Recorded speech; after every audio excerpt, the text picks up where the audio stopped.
Welcome to Getting Jiggy with Miss Wiggy. If you are new to my channel, a big warm welcome. And if you are a returning Wiglet, thank you.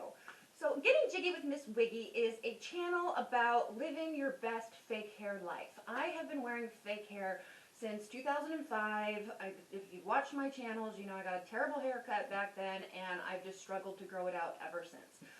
So I have to heat style my hair all the time, and I just got tired of it, so I wanted to grow my hair long and strong.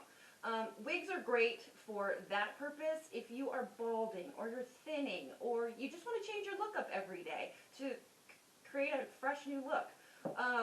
Let's say you're having a bad hair day, or maybe you just want to save time in the morning. You got kids to get out the door and you don't have time to deal with your hair and you're sick of pulling it up in a ponytail. So wigs are great for lots of different reasons. With the affordability of wigs nowadays, you can get wigs on Amazon between $30 and $40. That it really makes it easy to change up your look every day. However, if you are not used to wearing wigs, the whole subject can be a little intimidating, and that's why if you're following Getting Jiggy with Miss Wiggy, you're in the right place. Today we're going to cover some basics. Sometimes you get your wigs in the mail and they're just a little too something. So there might be too much hair, they're too long, the hair's, move towards your face and you want it back and you really don't know how to deal with those problems. So that's what today is all about. I'm going to show you, or I'm going to talk to you a little bit about the difference between a synthetic wig and a real human hair wig and how you treat those differently. They're very different. And then we're going to talk about changing a part and how to thin your hair. This wig, I just got it, I love it. However, it's just a little thick on the end, so I don't think it looks as natural as it could. And then I also want to create some face framing layers. So we're going to cover all that today, so let's get into it. Again, if you like the videos, be sure and subscribe. My Wiglet tribe is growing and I'm so happy about that. And if you like the video and the content, please give me a thumbs up. If you don't like the video and the content, give me a thumbs down. And be sure and tell me why. And if you have bought your first wig, I would love to know that too. So let's get into it, ladies. If I'm shining, everybody gonna shine. I was born like this, don't even gotta try. I like shot a nigga better over. Okay, Wiglets, let's get into this. So the first thing that I want to cover today is the difference between how you treat a synthetic wig, which this is a synthetic wig and this is plastic. So we're going to treat this very differently than we would our human hair wigs or human hair extensions. With those, you can just treat those exactly the same way that you would your normal hair. So you can cut those, you can color those, you can do whatever you would to your normal hair, you can do to human hair extensions. However, if you want to go the human hair route, especially, so my experience, I've never had a human hair wig. For one thing, they're very expensive, and then you also need to make sure that you're getting a good quality of human hair. So Remy human hair is good, 100%, but sometimes you can buy human hair and it's not good quality, and then you get problems with it, like starting to mat up, like kind of on the base of your neck. It breaks. It's just a big nightmare. So if you're going to buy, like, say, extensions and you do want to do the human hair route, you're not going to get away with good extensions for probably less than $200. That's basically where, that's the most I've ever spent for hair extensions, and they have been good quality and they've lasted me a very long time. But for this video, we're going to talk about synthetic wigs. So our synthetic wigs are plastic, so we are going to use steam to be able to manipulate the hair. The first thing that we're going to do today is I'm going to show you how to change the part. There's a couple different ways that you could do this. You could get in there. First of all, I want to talk about doing this on your head. Not a good idea, not safe. So like I have this girl here. She's on a little Lazy Susan, so I can turn her around. This head cost me about $25 on Amazon. I love it. I can stick my pins into it. I can, put rollers in my wig's hair. I can, curl it. I can change parts, and then I'm not risking getting a third-degree burn. But if you don't even want to spend that much on a wig head like this to do some styling, you can also buy like these stupid little cheap foam heads on Amazon, and these are really cheap, and you can get like 20 of them for, I don't know, 20 bucks. They're not very expensive. I don't know how much they are. Don't quote me on that, but they're not expensive. And then also, they've got a little hole in the bottom, so if you go buy yourself like a cheap toilet plunger and stick that on the toilet plunger, you've got a base to work with. So that's my other recommendation if you're gonna go, you know, I'm a cheapskate, self-proclaimed, so nothing, no shame in that. Okay. So the first thing that we're going to do is we're going to change the part. Her part's on this side. I like my parts on this side. So we are going to just take the hair over to the side that we want. So get your hair where you want it to be. Here's my part. I'm going to take a clip it over. So at plastic wigs like steam. So you can, I would definitely suggest getting yourself a water bottle because this is key if you want to curl your hair, like with a curling iron. Another apparatus that I would suggest is getting yourself a little hand steamer.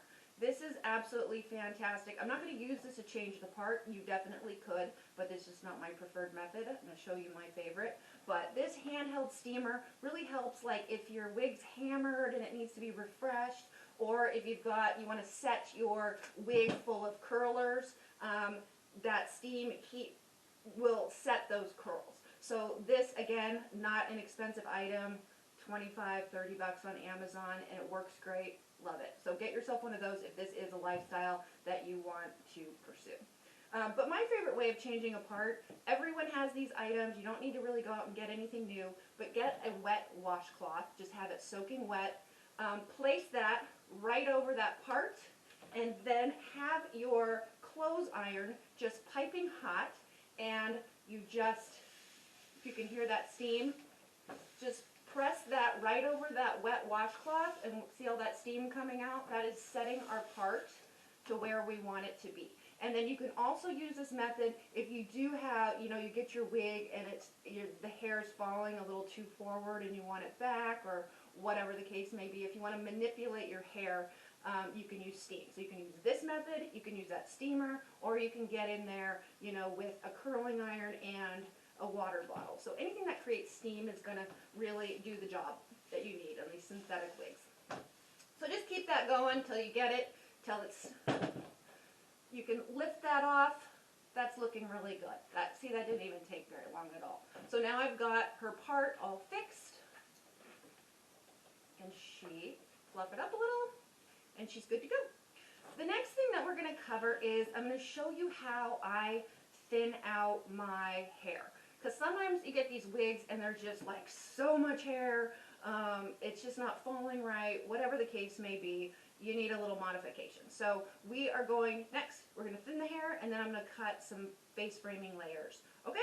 Okay, wiglets, the next thing that we're going to cover is taking some weight out of your wig, so thinning it out. And the thing that you need to get are these scissors, and they can be purchased for very cheap at Sally Beauty or any hair beauty supply store.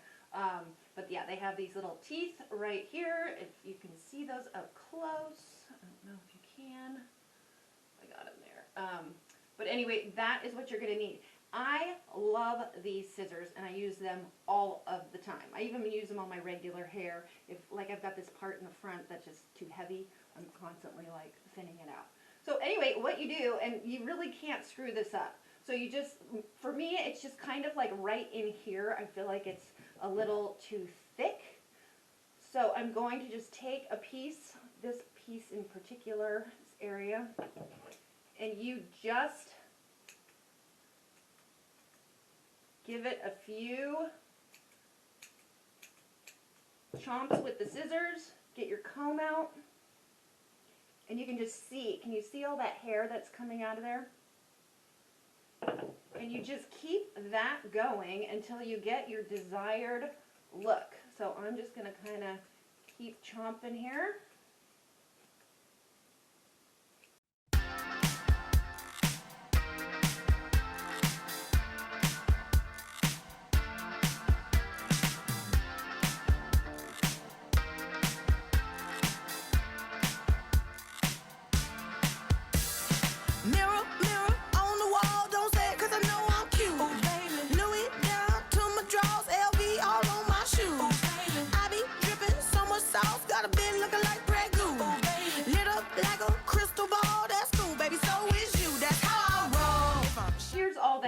I just pulled out of this wig. And I could keep going, and I probably will, but I'm not going to bore you with it. As you can see, it's completely easy to do. You're not going to screw up your wig, but it's also going to make your wig look a lot more realistic and natural. So get yourself some thinning shears, and you will be good as far as too much hair. So the last thing that we're going to cover today is giving yourself some layers, and this can be this is really easy to do. What I would suggest is getting yourself one of these razor combs, again, on Amazon, very cheap. I think I got a 3-pack of these for like 10 bucks. But it's got 2 sides. It's got a little more longer teeth here, shorter teeth here. I like the longer side. I think that it cuts better. But what I do is so like right around the front, I just want some nice little gradual layers. So what you're going to do is take the piece that you want to cut and just run that comb right down your hair. See? And then it just makes a nice gradual cut. And do that until you get your desired effect. What I would suggest if you are not going to wear your wig, because for me, I like my hair to hit below my chin line. So when I'm doing this on my head here, I have got this marked out. This is where my natural hairline falls. I measured it with a tape measure from this part of my head to my nose, which is this pin, my eyes, and then my forehead, and then this pin down here. I don't know if you can see her. This one down here, is my chin. So that is my guide that I like to use when I'm cutting my hair. But a lot of times, because